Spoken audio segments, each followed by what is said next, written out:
Hello, and thank you again for watching the last couple of videos where we discussed the role of your team coaches as well as the role of your personal coach and our assistants, and how critical it is for us to communicate effectively leading into the competition and have this unity of purpose so that we can help extract your best performance on game day. What I want to talk to you briefly in this video about is the importance of making lifts. And at Euros and Classic Worlds, never has it been more important and more critical to make as many lifts as you possibly can. And it is incumbent upon you to go out onto the platform and, of course, execute well and to make lifts. And as I said before, players make plays, lifters make lifts. And so you have to fulfill that role, whereas the coaching staff has to support you. And it is our job to put you in the best position to be your best. That's what coaches do, so that you can execute to the best of your ability. And so it is going to be critical for you to make a lot of attempts at these meets. And so there's nothing sacrosanct about you going 9 for 9, other than the fact that it increases the probability of you building your biggest total, scoring as many kilos as possible, and therefore placing as high as you possibly can.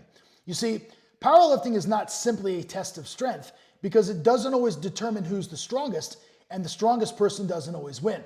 What powerlifting does do is it determines who's the best powerlifter. And it's because we're playing a game. You do not have an infinite amount of attempts. You only get 3 per discipline.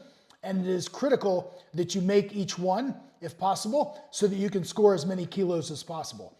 You may not be aware of this, but about 2 years ago, I published something called my Game Day Coaching Manual. And in my Game Day Coaching Manual, I presented this data that I have accumulated and that I have studied. And I have studied over 17,000 individual performances dating from 2000 all the way up to about 2022.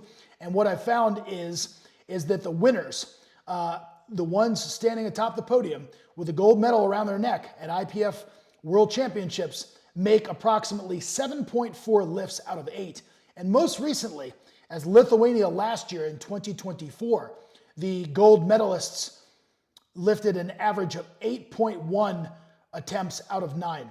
And only 2 of the winners, that is 2 out of 16 gold medalists last year, missed either their third squat or their third deadlift. So that's an incredibly high success rate. And when you execute, when you lift well, when you make a lot of attempts, it is going to help you build your biggest total. These competitions are going to be super exciting. They're going to be oftentimes decided by just a few kilos, and in some cases determined by body weight. So it is going to be really critical to make as many lifts as possible. So I just wanted to stress that. We look forward to help bringing about your best performance, to working collaboratively with you so that you can go out and do lifter things and execute well. And you can be the best that you can be individually, and then of course bring about the best performance collaboratively and collectively for Team GB. So thank you so much for listening and watching, and do stay tuned for the next video where I'm going to be talking about strategic attempt selection.